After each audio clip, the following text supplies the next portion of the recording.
Hi, this is Alan Henry, and if you're watching this video, it's unlikely that you owe 500 or so on credit.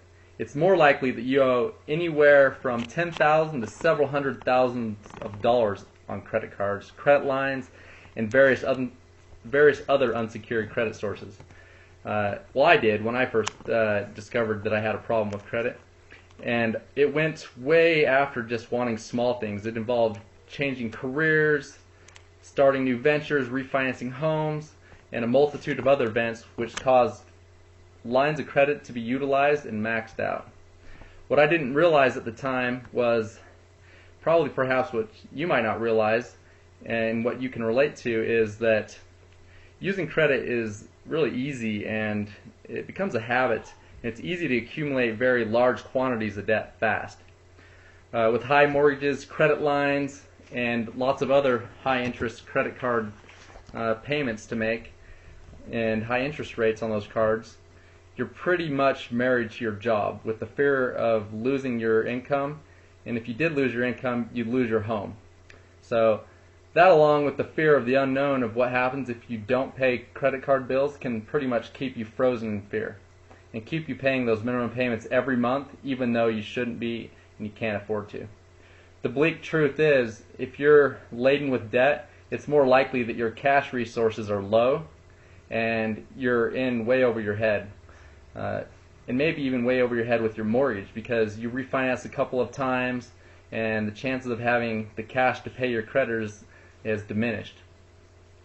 When times are tough and you have to pay the mortgage, utilities or other household items with your credit cards become very easy to pay, and because you lack cash, you just pull out the credit card and pay with it.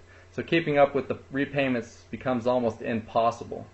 At that point, it's seriously time to take action and look at your finances and start to change your life. There's no happiness in being laden with debt.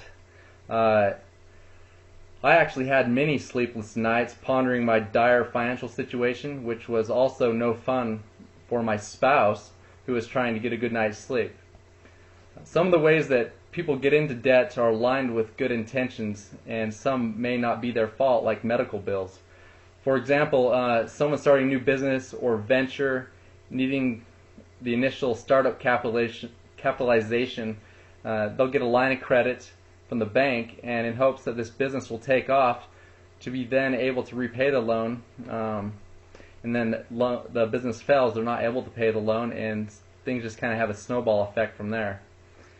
With a few trips to the hospital or any other serious trouble that can suddenly happen, our financial situations become easily out of control.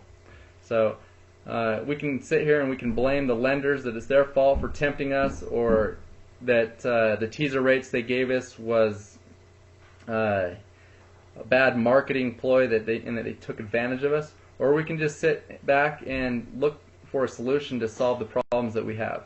If you want to solve the problems that you have and you want the best solution available, you need to go now to freedomfromcreditors.com and get the help that you so badly need, so that you can get out of debt and stop spending on credit cards and stop worrying about bill collectors calling you.